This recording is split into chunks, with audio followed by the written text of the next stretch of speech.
Bonjour tout le monde, on est là, on est pour cette soirée aujourd'hui en français, comme ça arrive de temps en temps, avec des stars internationaux. Et aujourd'hui, j'ai à côté de moi Donat.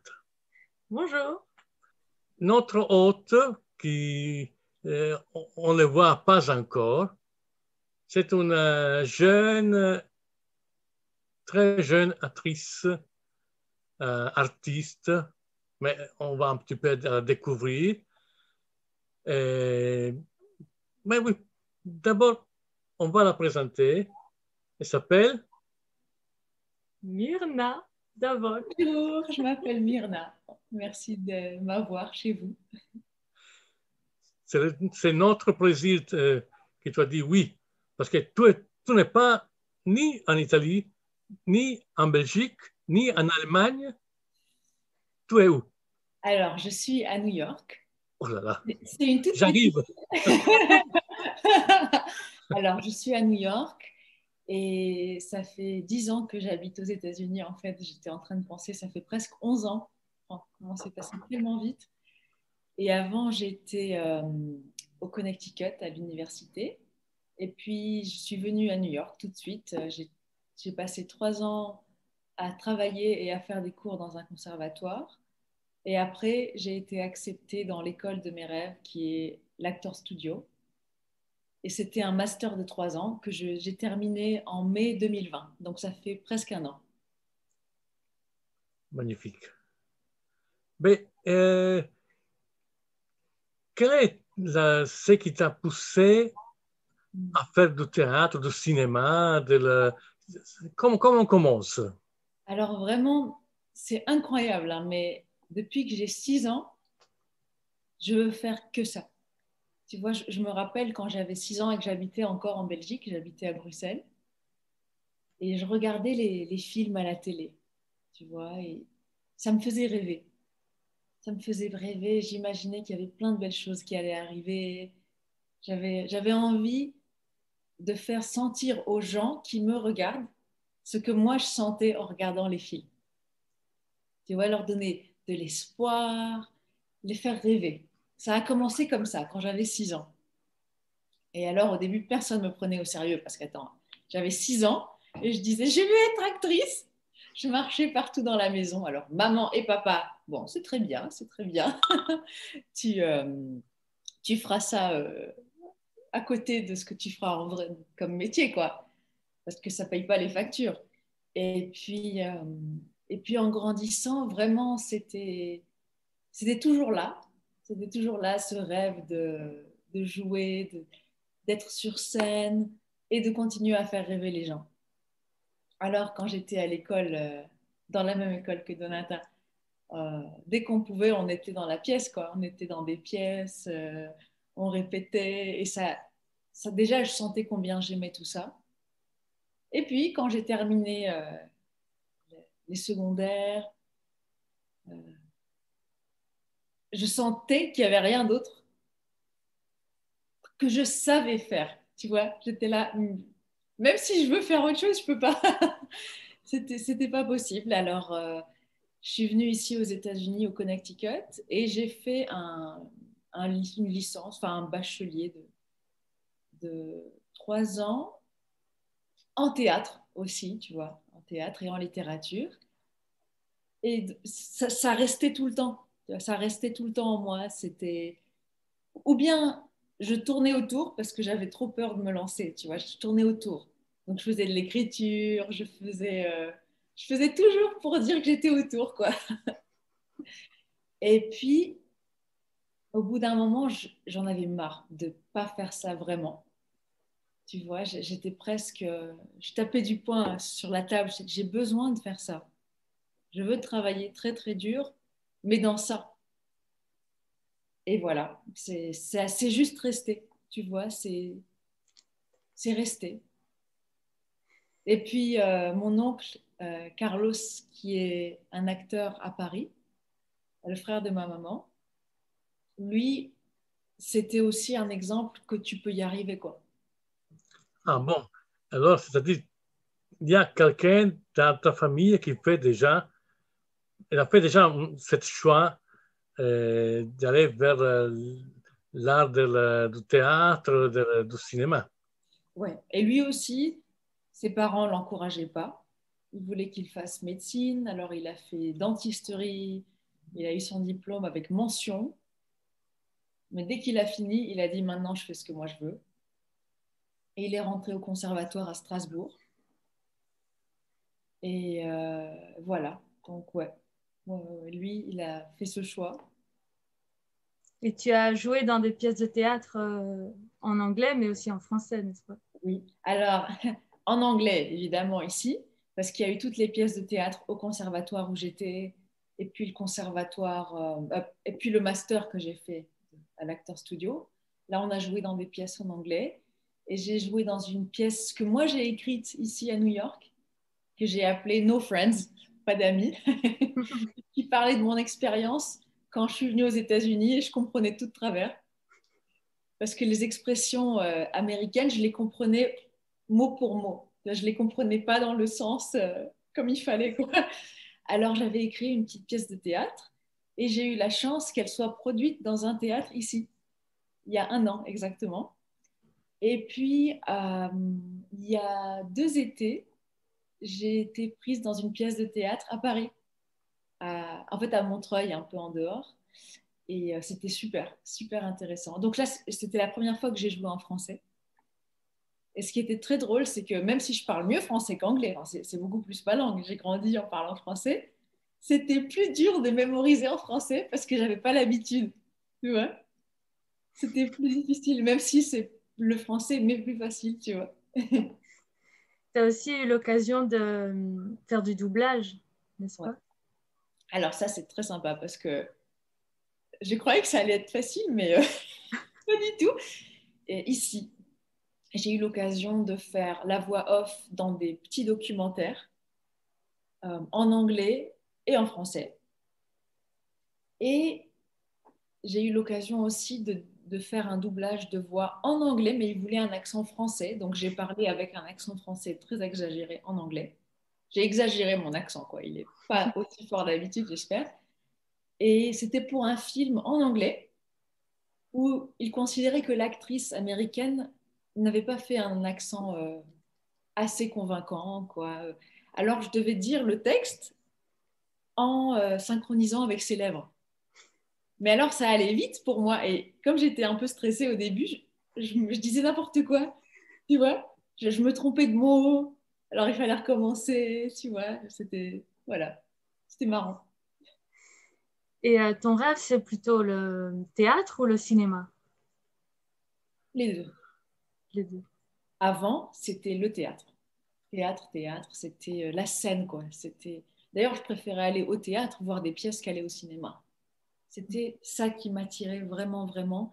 Et vraiment pendant des années, hein. C'est vraiment récemment, il n'y a même pas 2 ans, que j'ai commencé à m'habituer plus à la caméra, euh, à l'entraînement aussi à l'Actor Studio. Ils nous entraînaient à passer à la caméra, ce que je n'aimais pas du tout parce que je ne supporte pas de me voir. C'est pas possible. C'est pas possible. Il faut que je change de salle. Et donc, vraiment, c'est le théâtre qui m'a toujours attirée, qui m'a fait vouloir aller vers ce monde. Mais là, je commence à vouloir aussi les films, parce que réalistiquement, déjà, on va avoir un plus grand impact possiblement quoi, avec un film. Et ouais, voilà, les deux.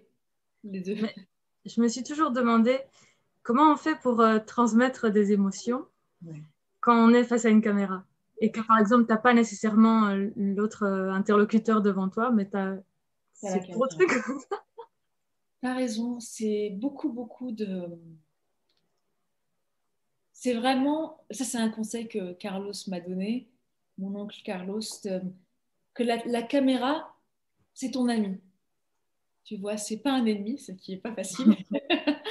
Déjà, même avant cette interview, j'étais un peu stressée. Donc, c'est pas du tout un concept qui m'est naturel, mais c'est vraiment comprendre que la caméra, c'est ton ami. C'est un peu une extension de toi. Tu vois, donc c'est même pas que tu fais semblant, c'est que tu te détends. Et quand tu sais vraiment ce que tu as à faire, tu le fais simplement. Et là, en disant, ça a l'air assez facile, mais il faut que je me rappelle de ça pendant que ça se passe, en fait. Alors, Myrna, pour les personnes qui sont en train de nous regarder, de suivre cette émission, que je pense qu'on est arrivé à 150 millions pour le moment, je crois. Et s'il y en a une de moins, je ne veux pas venir. Hein. Enfin, c'est pas grave. Attends, Ah, toi, je sais pas, tu es belge ou pas? Alors, je suis née en Belgique. Alors, je suis belge d'adoption. Mais génétiquement, non. Génétiquement, je suis libanaise, italienne. Et attends, je crois que c'est tout. Libanaise, italienne. Et des Français, un peu français aussi, parce qu'il y a beaucoup, beaucoup de familles de mon papa qui sont allées en France. Donc, voilà. Mais je suis née en Belgique. Mais tu as grandi en Belgique, dans le même collège de Donata. Elle m'a sauvée d'ailleurs. C'était les bons souvenirs, c'est avec elle. Bon, alors un jour, peut-être qu'on va trouver toi comme metteur en scène, comme réalisatrice, Donata qui fait les musiques, et Ouais. moi et ton père, on va faire les acteurs. Avec plaisir. Avec plaisir. Mais on va pas vous dire qu'en film, comme ça va être vraiment naturel. Et, oui, ce serait super, ce serait vraiment super. Bon, alors, tu as commencé à étudier, disons, de façon professionnelle aux États-Unis. Mais toi, ton désir, c'est vraiment de grandir comme actrice aux États-Unis. Après, on va un petit peu à dire qu'est-ce que tu fais aussi en plus maintenant. Dans les tiroirs aussi, tu rêves de faire quelque chose pour le cinéma ou le théâtre à Paris, en France, disons. Ah oui, j'en rêve, mais pas un peu, quoi. C'est mon rêve. Je voudrais vraiment pouvoir jouer en France et aux États-Unis. Et en Belgique aussi, hein, le cinéma belge grandit vraiment très joliment. Donc ça, j'aimerais beaucoup, beaucoup, beaucoup. J'ai toujours rêvé, j'avais toujours ce rêve, tu vois, de pouvoir faire les deux. Tu vois, de prendre l'avion et d'arriver toute reposée, alors que c'est pas possible parce que j'arrive pas à dormir dans l'avion. Donc d'arriver toute reposée à Paris, de faire un spectacle ou un film, et puis de revenir et d'être toute reposée ici, de pouvoir faire un film ici, c'est mon rêve. Ouais. J'aimerais beaucoup. Parce que moi, je vois que dernièrement, la France, la Suède, la Norvège, ils collaborent beaucoup avec les États-Unis pour faire des films. Il y a, disons que avec ton regard dans l'intérieur, il y a une différence dans la façon de se poser sur la scène aux États-Unis et en Europe. Disons la France, pas l'Europe, la France, disons surtout. Oui, je pense qu'il y a une différence. Je ne sais pas combien elle est majeure ou pas, cette différence, mais il y en a une. Je sais que, par exemple, et je veux éviter les clichés, hein, donc j'essaie juste d'expliquer aussi bien que je peux. Euh, je sais qu'aux États-Unis, il y a un côté un peu plus sensationnel, tu vois, qu'en France, en tout cas jusqu'à présent, il n'y a pas autant eu. Il y a eu beaucoup plus une simplicité, presque avoir l'air de rien faire, je trouve, en France, sur scène ou à la caméra. Alors que je trouve ici, peut-être pas tout le monde aux États-Unis, mais il y a une école aux États-Unis qui aime beaucoup plus le grand, tu vois, le côté waouh, théâtral. Alors que, d'après ce que j'ai compris en France, il y a une plus grande simplicité. On dirait que tu fais rien. Tu joues pas, tu parles, tu vis. Ah bon. Et, ouais. Et je trouve que dans les deux, il y a beaucoup de beauté, quoi. Il n'y a pas un qui est plus juste que l'autre, à mon avis, mais peut-être que je ne m'y connais pas assez pour dire ça, mais je trouve que dans les deux, si on est vrai, tu vois, si tu restes vrai à ce que tu sens, à ce que tu veux faire passer, les deux peuvent être super. Tu penses aussi participer à des projets au Liban? Oui. Tu as participé aussi, non? J'ai participé justement dans les voix off dont je vous ai parlé. Il y a eu plusieurs voix off où c'était pour lever des fonds, des petites vidéos, ou pour lever des fonds, ou pour augmenter la prise de conscience, tout ce qui se passe au Liban, parce que je crois que c'est l'année, avec tout ce que ce pays a déjà vécu, c'est peut-être l'année la plus dure.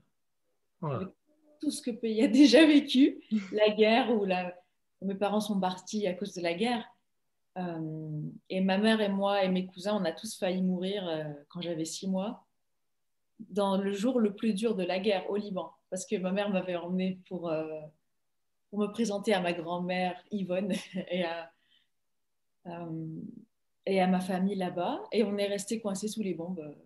C'est un miracle qu'on s'en soit sorti. Je peux vous raconter ça plus tard si tu veux, mais c'est pas nécessaire.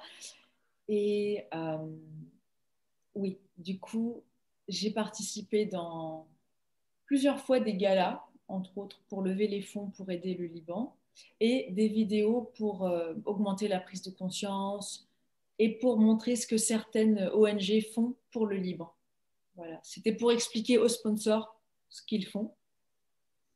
Voilà, ouais, j'aimerais bien, parce que j'ai pas grandi là-bas, mais il y a toujours un petit côté auquel je suis attachée. Mais en même temps, c'est différent, mais en même temps, j'y suis un peu attachée. Donc, c'est un peu compliqué, tu vois. C'est parfois, c'est oui, non. Donc, oui. En effet, tu as je crois, quelqu'un de la famille qui est un très grand musicien qui fait de la musique de film et quelqu'un qui est une tante, je crois, qui est une réalisatrice très importante. Tu as raison. Alors, mon cousin, Khaled Mouzanar, il est musicien au Liban et il est merveilleux. Il est merveilleux. J'ai fait des stages chez lui au début quand j'essayais j'étais encore à l'école et puis à l'université. Alors lui, c'est un grand musicien, compositeur, et il travaille avec sa femme Nadine Labaki, qui est actrice et réalisatrice. Et ses films, j'ai pas besoin de lui faire sa pub, mais elle a fait ses films Caramel et Maintenant on va où, qui sont tous des succès. Elles ont été à Cannes, voilà, on va dire qu'ils se débrouillent très très bien. Et lui aussi, il m'a toujours inspirée parce que c'est mon cousin germain en fait. Sa maman, c'est ma tante, la sœur de mon papa. Et vu que lui, il m'a toujours prise au sérieux dans ça, bah, ça m'a toujours aidée en fait. Il y avait au moins lui et mon oncle qui me regardaient sérieusement, quoi. Et pas genre, oui, c'est mignon. Tu vois? Ouais, voilà. Et lui, il adore le Liban. Lui, je crois que même si tu lui payes des millions, il partira pas. Peut-être qu'un jour, on te verra dans un film libanais. Qui sait, ouais. Peut-être, ouais. Et là, c'est toujours un peu étrange parce que j'aimerais beaucoup. Et en même temps, au Liban, ils me voient un peu comme avant, c'était la belge. Et puis maintenant, c'est l'américaine. Donc, c'est marrant, même quand je vais là-bas, tu sens qu'à leurs yeux, je ne suis pas de là-bas, quoi. Tu vois? Et j'avais ça, et j'ai ça ici. Il dit, ah, tu viens d'où? Parce que j'ai un accent et tout, mon look et tout ça. Et en Belgique aussi. Tu viens d'où? Donc, partout, en fait. Il y a un thème un peu. En Belgique, ils croyaient que tu étais mexicaine. Ils disaient toujours, ah, latino. C'est pas vrai. Tu sais que j'ai oublié. J'ai oublié. Et alors, ça me fait très plaisir quand il dit ça. Attends, qu'est-ce qu'on m'a dit l'autre jour? Ici, l'autre jour, je parlais à quelqu'un. Elle m'a dit, où est-ce que tu as grandi? J'ai dit, une Belgium. Elle m'a fait, oh, je savais que tu avais l'air brésilienne. J'étais là, ok, merci, mais je ne comprends pas le. Elle a entendu Belgium, elle a cru Brésil. Donc, c'est très drôle. Et alors, vu que vous êtes italien, je peux vous dire ça à vous. J'adore l'Italie et mon papa a grandi à Rome puisque son grand-père était ambassadeur au Vatican. Son père, pardon, mon grand-père était ambassadeur au Vatican. Un de mes autres rêves, je vous promets que j'en ai plus trop après ça, un de mes autres rêves, c'est de pouvoir faire quelque chose en Italie aussi. Parce que votre pays est magnifique. C'est absolument Ah oui. magnifique. Et ça, oui, ça j'aimerais beaucoup, beaucoup. Bah, peut-être qu'avec Donnie, on peut faire quelque chose. Voilà. On va écrire des scénarios drôles, des comédies. Ouais. Ah oui, ça, je sais. Je suis sûr hein, parce que vous deux, ensemble, je sais que ça va être vraiment explosif. Hein, ça va être explosif. Ah, il ne faudra pas faire beaucoup d'efforts. Juste être nous, quoi. Oui. Et D'ailleurs, maintenant, tu es en train de tu as fait quelques publicités aux États-Unis. oui, j'ai fait quelques publicités. Alors ça, c'était vraiment la vie, quoi, qui m'a amené à faire ça. J'avais jamais pensé faire ça. Et depuis que j'ai eu mon diplôme, en fait, puisque mon diplôme de l'acteur studio, mon master, a aussi correspondu avec la Covid, quoi. Donc, ça a tout été un peu mort en même temps et il y avait très, très peu de tournages et de choses comme ça. Mais ce qu'il y avait, par contre, il y avait plus de pubs. Il y avait plus de pubs. Alors, par exemple, il y a une semaine, j'ai fait une pub pour une marque de whisky japonaise à New York. Incroyable. Mais c'était super parce que c'était une petite production, quoi. C'était une petite production, c'était... tu rencontres des gens, et puis il y a toujours un peu de jeu dedans, puisque c'est présenter quelque chose, mais qui n'est pas vraiment toi, enfin, c'est pas moi, c'est quand même un rôle, donc j'ai pris ça aussi comme de l'expérience pour jouer et dans des pubs. Parce qu'en fait, je réalise que les pubs, c'est aussi sérieux que faire des films. Et il y en a beaucoup. Donc, ouais, et en fait, c'est assez sympa. Ah, ok, c'est magnifique. C'est magnifique comme tout. Il a toujours eu cette passion pour le théâtre, le cinéma. Et tu es arrivé à faire, je pense, l'acteur studio, ça doit être pas évident. Moi, je ne connais pas beaucoup, mais je sais que c'est une école extraordinaire. C'était C'est merveilleux. pas évident d'entrer. Ouais, j'étais tellement heureuse quand j'ai vu que j'étais acceptée. Oui, on est une trentaine par année. C'est 3 ans de programme, mais on est environ une trentaine. Il y a des acteurs, des écrivains et des metteurs en scène dans le même programme. Donc moi, j'étais sur le acteur, évidemment, parce que c'est ça que je voulais. C'était vraiment l'école qu'il me fallait, quoi. Et au niveau des relations avec les élèves, il y a, comment dire, non, essere severi, ils sont très stricts ou il y a une bonne relation? Il y a une très bonne relation et en même temps, ils sont fermes dans le sens, ils veulent que tu avances, quoi. Donc, ils vont pas toujours te dire, oh, tu as très, très, très bien fait, mais ils vont t'encourager à aller au mieux de toi-même et en même temps à t'améliorer, mais d'une façon saine. Tu vois, parce que j'étais allée à une autre école avant, c'était pas la même chose. C'était, si tu souffres pas, c'est que tu travailles pas. Et ça, je ne sais pas du tout. C'est pas quelque chose qui me convient. Tu vois, et ça, l'acteur studio, ça m'a changé. Je sens que ça a vraiment fait sortir le meilleur de moi. Tu vois, les gens, au point de vue humain aussi, ça m'a fait un bien incroyable. Je ne regrette pas une seconde. Et encore maintenant, dans ma vie de tous les jours, je me rappelle de certains profs de l'acteur studio qui me disent des choses, tu vois. Parfois, j'en ai marre, je ne veux plus rien faire.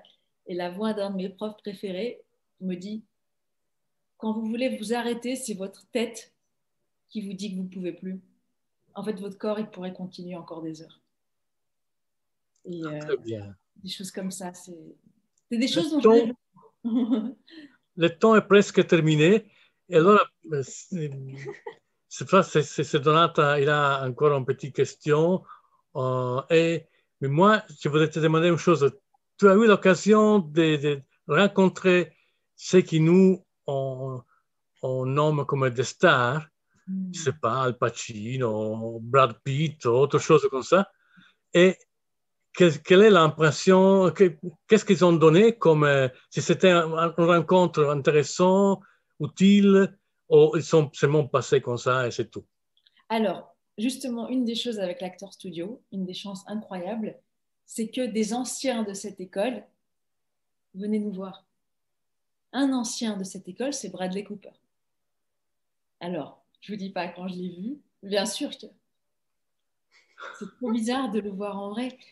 Lui, il m'a fait vraiment une bonne impression parce qu'il nous a encouragés à beaucoup travailler. Tu vois, il a dit travaillez, travaillez, travaillez, travaillez et vous avez une chance. Lui, il m'a vraiment fait une bonne impression parce qu'en plus, il avait les mêmes profs que j'avais eus. Donc, son expérience m'encourageait beaucoup. Et ce qu'il a dit, c'était, par exemple, il a appris à chanter pour le film avec Lady Gaga. Il a appris à chanter A Star is Born. Il ne savait pas chanter avant, donc pareil, il chante bien dans le film. Donc, c'est juste, ça m'a montré que tu peux tout faire si tu décides.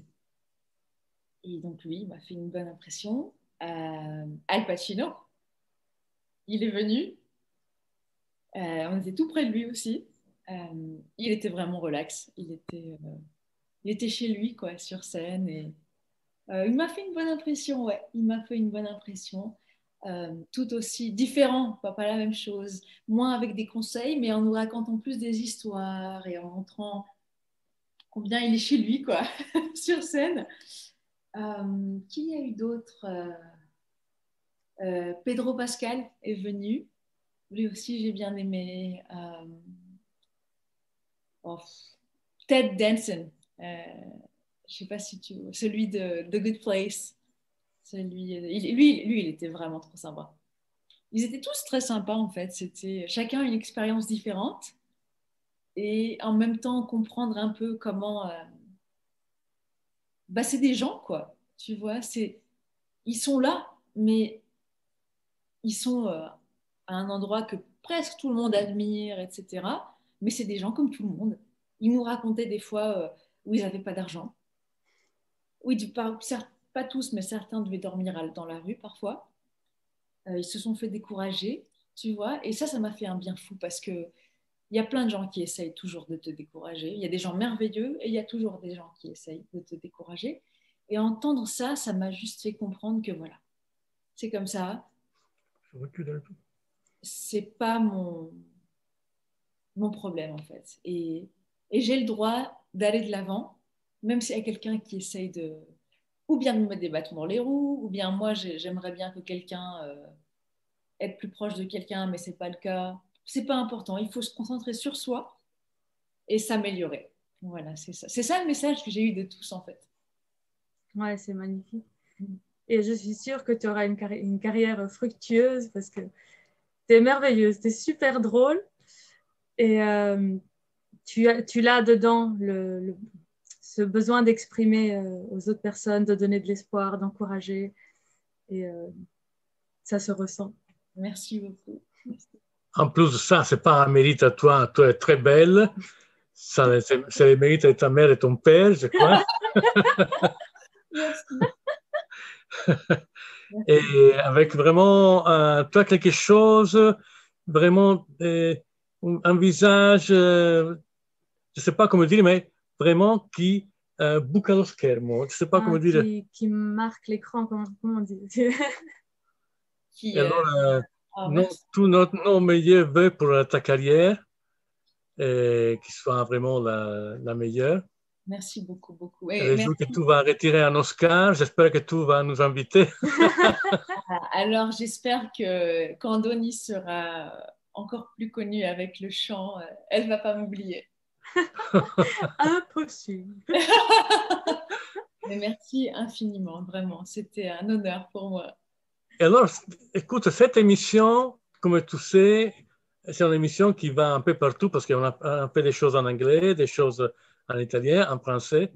Et je suis certain qu'il d'ici quelques mois, on va commencer à le faire en allemand parce que mon associé Siegfried, Herr Dr. Siegfried Meyers, est allemand et connaît beaucoup de personnalités dans le monde du spectacle aussi en Allemagne. Et je crois que là, c'est à lui à parler et moi à gérer la mise à la réalisation.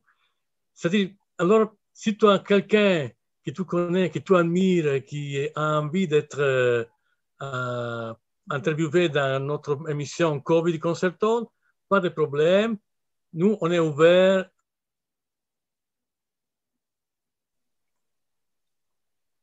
Ah, vous êtes là, c'est parti. Ça c'est, je l'ai pendant une seconde. Ah, merci. Bah, avec plaisir, je vous dirai si. Des élèves, des profs, nous, on est là.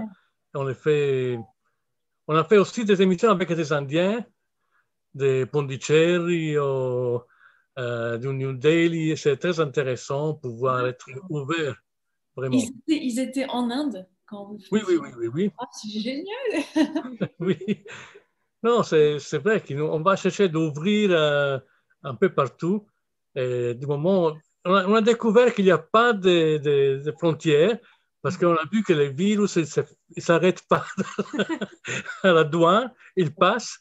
Alors, c'est vrai que même nous, on peut passer partout. Oui, et ça, c'est vrai que ça, c'est un avantage de la Covid. Je trouve que ça nous a vraiment montré qu'il n'y a pas de limite. Il y a plein de choses comme ça qui ne se seraient peut-être pas faites et qui peuvent continuer après, quand ce sera revenu à la normale, j'espère. Mais ça a créé ça en tout cas. Parfait. Alors, merci beaucoup d'être été avec nous, Myrna. Merci à vous. On va dire bien les noms et les prénoms de Myrna. Oui. Tout le monde doit apprendre. Mon nom? Lis. Je sais pas. Myrna Davon. Myrna Davon. Et alors en anglais, parce que Myrna c'est en fait un prénom anglais, ils disent Myrna. Myrna. Donc ils disent Myrna Davon, mais vous pouvez dire Myrna Davon. Voilà. Ciao Myrna, ciao. Merci beaucoup. Ciao Siegfried. Ciao.